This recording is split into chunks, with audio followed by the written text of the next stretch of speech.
What's up, everybody? I'm in Kansas. I'm in Stillwell, Kansas. I'm looking at a property right behind me. I've got my architect here, Adam Pfeiffer. Hey guys. He's the one who designed my house. If you haven't checked out that video, check it out. And he's gonna help us with the flip out here. I'm buying it from a guy that I've actually gotten to know. He called me up. He said, I was gonna make this my primary house. I've changed my idea. And with that, he's actually a builder. And so he actually changed a bunch of stuff that is now going to cause me some issues versus just a fix and flip. So now this is coming up to a new addition, construction type of problem. Let's walk through the concerns, and Adam's gonna kind of go back and forth with me with our ideas are. So Adam, we already walked the house. Tell us about what we have here. So what we have is a house probably built in about the 60s, fairly typical construction for this part of the country. We've got stick frame construction. We've got masonite paneling on the outside of the house. What's masonite paneling, dude? Masonite paneling is an exterior sheathing that was used back in the 60s and the 70s, and even a little bit before that. It's not used much today. It's a very thin board. It was kind of a precursor to plywood. It's almost made up of a dark sawdust. It's like T111? T111 was a profile that was used years ago, and that looked like a reverse board and bat siding. And they did have that made of masonite back in the day. So what do we have here? So what we've got here is the foundations for a garage from this previous builder that had started to flip this house for himself. Unfortunately, he abandoned the project before he got any further than this piece of concrete that's in the ground. And through our research, we found out that this thing is actually over the setback line by 2 feet into the right-of-way or into the setback line. So all of a sudden now we run into an issue of we would have to go through purchasing additional space from the neighbor's lot to all of a sudden allow this to stay as it is, or we have to go through some sort of a BZA or a Board of Zoning Appeals to get a special exception from the city to allow us to keep building on this, which those are becoming harder and harder to get approved anymore. Well, let's talk about that too. If you look at that and say, okay, we're gonna put our garage right here, you got a couple different issues. One, you're coming down a driveway right here, which is a straight line. You see all of our cars are parked in there. So you're gonna have to come down here and you're gonna have to whip it into here. Exactly. At almost a, what is that, a 90-degree turn? Oh, total 90-degree turn. Normally when we do these kinds of situations, we're gonna see at a minimum 24 feet, as much as 35 feet between these areas. While we have that to the garage, to the existing garage itself, we don't have that to the existing landscaping, the existing sidewalk here. Right. So all of a sudden now we're working in something that's about 20 or 22 feet. It's gonna be real tight to get anything in here bigger than about, oh, I don't know, a Honda Civic. Right. So if you're a Honda Civic and you want this house, we'll build this way. If not, right. So we've got what we call costs. And when we look at these costs, we're like, well, if I just start building on the top of this, I solve my problem. But then I have another problem. I've got this whole problem, right? Because they tore all this up. I've got this problem that I got to fix now. And this, to fix this concrete right here, might be $10,000, right? Easily. So if I look at this and I'm like, okay, if we attach a wall to here and we get rid of all this and we build a 2-car garage, not only do we solve that problem, because now people don't have to make a turn, they just drive straight into their freaking garage, which we can then attach to the house. But in addition to that, we pick up what, Adam? With that, because of where this existing landscape is, we're going to pick up some additional square footage inside the lower level of the house. So basically, your highest amount of money that you're going to make on a house is living square footage. Absolutely. The garage is just an upsell. Like, I was not going to do the garage. My plan was build a carport. Like, I'm not doing that, and I know it's gonna cost me too much money just to build a garage, so I'm just gonna go, I'm okay with the carport. I looked at the neighborhood around here, and I'm like, you know what? A garage isn't necessary, but putting a carport is. But then I realized that, oh, if we attach a garage here, I can pick up 400 more square foot, and I get the garage, and I solve the problem with all this concrete that I'm gonna have to deal with anyways. Right. So it's like a 1-2 punch where you're actually making an investment in something you had to do anyways. So now we really don't have to worry about the lumber, the roofing. Couple of windows. A couple windows. We don't even need any windows in a garage, right? Right.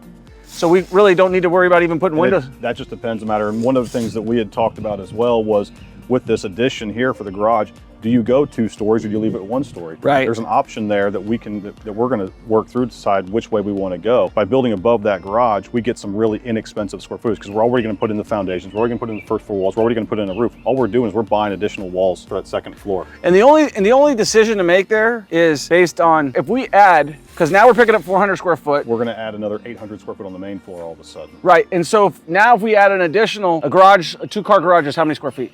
Usually 400 to 500 square feet. Yeah, exactly that range. So if we say it's 450, and then we're gonna add another 800, Right. We're almost gonna have too big of a house for this neighborhood. For the neighborhood.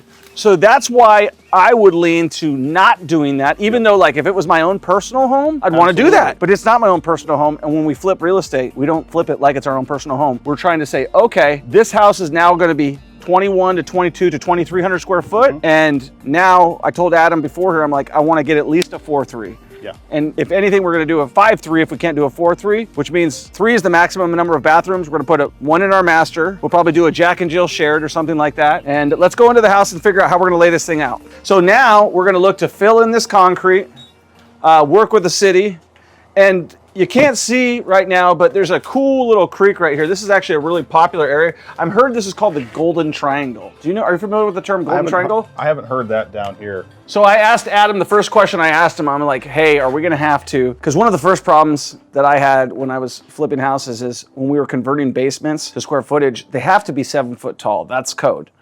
And so I'm looking at this, I'm like, I don't think this is 7 foot tall. And then Adam says. So what the situation is here, so this kind of habitable space, as we call it, bedrooms, living rooms, things like that, we have to have a 7'6" as our minimum head height. That's what the building code says. But when all of a sudden, when we have situations like this, the beam, we can take those ceilings, we're gonna have a soft area that drops down. It's gonna hide this beam, it's also gonna hide any ductwork that goes on either side of this.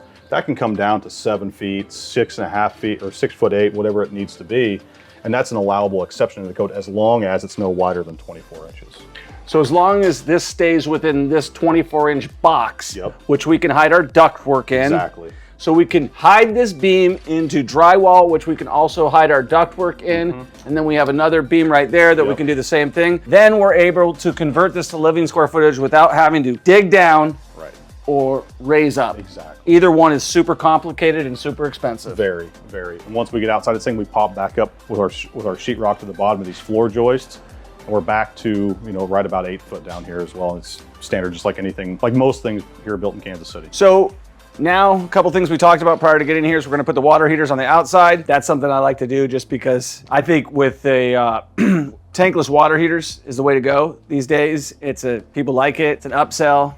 And it's not an upsell, but it's an upgrade. There you go. And these old water heaters just don't give it the same appeal. And if we have to create space for that on the inside, then we lose space for them using their property. Now, we obviously could put either one of these things outside, but then we have to build a structure for them.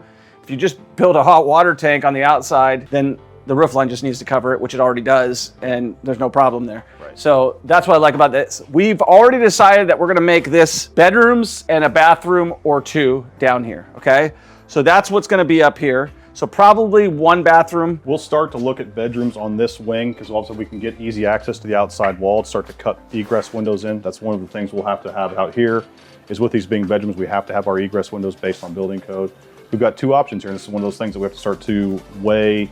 Oh yeah, that is a huge cost. Let's talk about that. Exactly. It's one of the things we have to start to weigh pros and cons on about with putting in those egress windows. Is it easier to put them in this outside wall here and potentially lose living space that has a view of the creek, or is it more cost effective, even though it's going to be more cost initially, to cut them in this concrete wall and actually excavate that? Right. So that's one of those things that becomes that trade-off, or maybe we do one back here that we cut a hole in the concrete, and we do another one up here that all of a sudden cuts into this. We can all of a sudden manage those costs.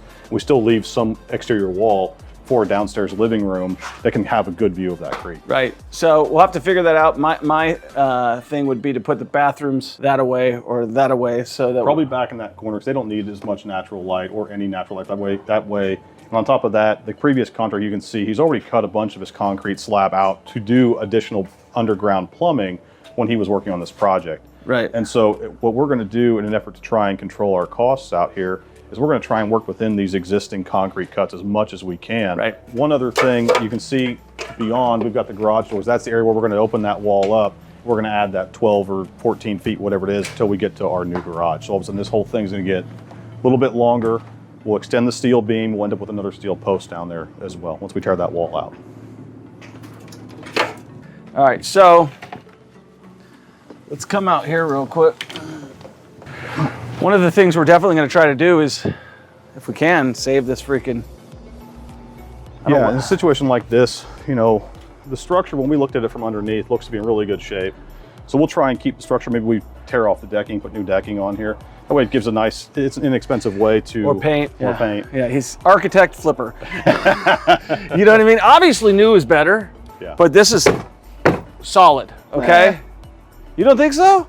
It's as solid as I've seen. With some of the stuff you've bought, yeah, I can agree with that. No, I mean, it's solid, dude. You know, there might be a couple rotten beams in here or a couple rotten pieces of wood, but the only thing I would look to do is possibly eliminate that and make it all flush the same level. Just because I think this is kind of a trip hazard. It is. We'll horrible. obviously want to put a rail in here. Yep. So one of the cool things about this particular house is you've got a creek right down there. So you want to, a couple of the cool things I'm thinking about is, we're going to want to keep a big exposed area right here. Yep. Same thing on the downstairs. We're going to want to have exposed areas to look at that nice view. That's what somebody's going to be buying this house for, is for this view. It sits on 1.6 acres. As we come through this house, we're just trying to figure out, like, how do we lay this out the best way? And one of the things that I thought about was making that the master over there. That's in the corner of the house, and it looks like it should be the master over there. This is going to be obviously the living room. We'd keep that the same. Another bonus to all of a sudden making this the master is that with this piece of this wing of the house pushing out beyond where that living space is, now you have the opportunity for that master to have an access to that deck as well. Right, which is exactly why I want to do it. Which is a big selling feature. Right, so master's going to go over here. We'll put a big bathroom, big closet on it, and then maybe we can get another small bedroom / office here, and we'd obviously need to put a bathroom on this main floor somewhere in here. Somewhere on this side. Could be an oversized powder room, a full bath. It definitely needs to be. 3/4 or something. 3/4 for sure, yeah. So 3/4 is what it needs to be. Shower. Yep. And large size shower. Right. And then full bathroom over there, double closets, all that thing. And then basic room, maybe a closet as well that has another one over here, and then bathroom. I think we can get that all in this space. Don't you agree? Absolutely. All right, cool. So yeah, we were talking about vaulting. The camera shut down. Vaulting is like these ceilings right here. And so it gives you a very open feeling, but you can see the roof line right here. I was talking about going that way, but it's going to be more engineering costs. And again, this is not my primary home. It's something I'd like to do, but I don't think it's worthwhile. I think this whole area right here should be the kitchen, and this should be the dining room. Yeah. Kitchen, dining room. And we just blow this wall out and make them one. Exactly.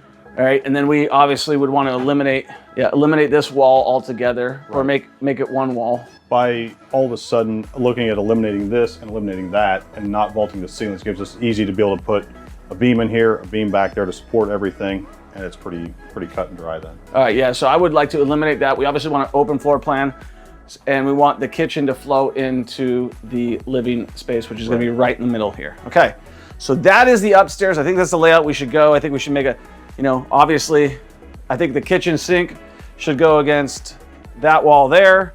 And I think that area there should just be open, and we should maximize our cabinets. We'll obviously figure that out. We want to really have this be open, right? That be open, and the master be open. We're getting all of our stuff, and then use all of our walls to maximize. Like, we're going to have a wall here. We're keeping this wall, okay? Some portion of it, yeah. Yeah, so maybe it's to here. Right. Or maybe it's to here. But we're going to keep a portion of it so that we can get as much counter space as we can possibly have in here. And then a decent sized island for this situation. So any other suggestions, Adam, in here? I think that kind of gives us a basic rundown of where we're headed. Okay. So one thing that I learned on building my first house is that one cool critical movement to doing flips and stuff with architects and all that stuff is have some of the trades guys get involved too. Yep, always. Yeah, and that's just something that, like, I know he did that with my house, but like something I was like, oh man, the HVAC guy should talk to them, the electrician, like those two components right there, because especially when you're running new ducts or new plumbing, it's one of the things that, like, as an architect, he'll probably admit that you're not thinking like an HVAC guy. Right. As an HVAC guy, you're not thinking like an architect, and so if they're talking together, they're thinking the same way. Yes. As an architect, he's not thinking like a flipper. Right. He's thinking like an architect. I'm going to put this is my freaking license. I'm going to put my stamp on this thing, and we might have a 6,000 square foot house here, right? We can do it. I think what we should do is exactly what you said. Let's make a bathroom here, a big bathroom just for the whole thing, and let's make a huge laundry room here. There you go. End of story. Okay. And then, like you said, bedroom here. Right, and then second bedroom in front of that. Well, oh yeah, second bed. So 2 bedrooms right here, coming off that, right? And then this should be kind of a little bit of a what, a play area almost? That would be just our big family lounge. Or this, yeah, or like, because there's going to be a hallway at some point. Where's the hallway going? I think we keep the hallway on that existing brick wall or existing concrete wall. Okay. There's no reason for us to kill any of the windows with a hallway. So I changed my whole plan. So let's just make a badass laundry room there. If we're going to be adding all these bathrooms, I wonder if we could do a laundry bathroom combo. I don't know. I'm a little confused about that. I don't want to add 4 freaking bathrooms, but I feel like I almost need to if we're going to add. At 5 bedrooms, it's hard to do it without 4 baths, or at least 3.5 or 3 3/4, something like that. Right. So that's something we'll have to go and look at the comps again and see, hey, listen, if we can just put a bathroom right here and that feeds these bedrooms, because really the only people that matter are the adults. Right. And they're probably going to put their kids down here, and kids are okay sharing a bathroom until they get older. And mom, dad should be making more money by then anyway. So Adam, real quick. So what do you think I'm looking at cost for permits? Cost for permits on something like this, by the time we get measured, we get design drawings done, we get engineering done that we'll be somewhere in that probably $3,000 to $5,000. And that's a very kind of bare bones set that fits what you're going for. So that's with permits and plans? Yes. Okay, cool. And so when you do that, will you actually be able to walk that down to the city for us, and too? Will you include that in your price so I don't have to deal with that? Yeah, we can give you some sort of an authorization. Yep. We do that pretty frequently. The reason I would want to pay him to do that and pay him more money is because him talking to the city is a lot better than me talking to the city. I'm going to say something stupid. He's going to tell him exactly. Right. And that's one of the best things for a situation like that, where if the city comes back with some kind of comments on this and says, hey, we want you to change this, or this, because you didn't, you may have missed this thing or whatever. If you go here, get that feedback from them, something may get lost in translation. All of a sudden we go through 2 or 3 rounds of those things back and forth with the city. Whereas if I can work with them directly, we usually get that taken care of a whole lot faster. Yeah, and the other thing is, do you care about how much this property sells for? That's yours. Right, you don't give a crap. Right. What means that he's not emotionally invested. He's got a job to do, and he's just gonna go get it done. Yeah. This is solid wood. I don't see any rot. I'm gonna stand by what I said before. I don't see no rot on this wood right here. This is solid. We're looking at a $10,000 deck. We start pulling this stuff off right now. So right now, yeah. Really, really, really key. And I picked up some scaffold in here, which is a nice deal. So I'm excited about this project. How much do you guys think I paid for this? How much would you pay for this? Are you subscribed to the channel? You should be. If you're trying to get started investing in real estate, I can tell you right now that if I was to do this when I first started, it'd be totally intimidating. And I'm still intimidated. That's why I brought my architect, because I'm not a plan guy. You want to make sure whenever you're doing a resale project like this to this high level, you want to make sure you got a licensed architect, right, a licensed engineer, and that you get this job permitted by the city and that they've stamped off on everything. And otherwise, you're going to have tons of liability. Right. So most of our money is going to be spent right here. Yes, absolutely. Right, and then we already have the stuff dug out. We're going to have to get that. So you'll put a pad site. How deep does the slab have to be on the garage? So in a situation like that, we'll have stem walls around the garage. It'll be 3 feet into the ground, and then the slab itself will be 5 inches thick. 5 inches thick. That's by code? Yes. Okay. And then how far down are the footers? You said 3 feet? Frost depth for this part of the country is 3 feet. So we'll get down 3 feet at a minimum. Frost depth, what does that mean? So what that is in the varying parts of the country, we'll see where the ground starts to freeze. And it's the water that's in the ground starts to freeze. Around here, groundwater will freeze up to 36 inches deep. And so we'll all of a sudden hit 36 inches, gets us outside of that frost zone, and it's not an issue. What would be the issue if we didn't? If you don't, what that does, we know when water freezes and thaws, it starts to expand and contract. Think about if you take a bottle of water and throw it in your freezer, totally. All of a sudden that water bottle does this. Right. All of a sudden, if you have concrete on top of frozen water, that ground or that concrete's gonna start to move up. All of a sudden you get what's called frost heave. And all of a sudden that garage can start lifting out of the ground. Ah, I didn't know that. Good information there. I did not know that. That's what I'm asking. So basically the reason for doing it is you want to get to the part where it's not freezing so it doesn't lift you up. Exactly. Okay. Exactly. Makes sense now. Just to give you a quick little tour of the neighborhood. This house right down there just sold for close to $500,000. When you're buying real estate, you want to be the worst house on the block. We are the worst house on the block, but we are the prettiest landscaped house on the block. Look at all those pretty flowers. Nobody else has got those. They actually have a dirt driveway here. But this is a nice neighborhood, quiet street. There hasn't been a car drive by down here. It's a one way in, one way out. And I think we're gonna set a high price point. Hopefully the market doesn't crash by the time we do that. And how long do you think it'll take you to turn these plans around for me? We'll get the first version of plans to you in 2, maybe 3 weeks, worst case scenario. And that's gonna have a site plan with it? Yep, we'll have a site plan, we'll have some floor plans and for us to take a look at, make sure we're on the right Ready track. to turn into the city? Not quite. But Okay. we'll get your guys' approval on it, then we'll have some engineering done, then we'll be ready to turn into the city. What is that whole gonna take? Whole thing, we're probably 6 weeks. Okay, let's get going. Yeah, Let's roll with absolutely. it. All right, brother, man. All right. Sounds good. Peace.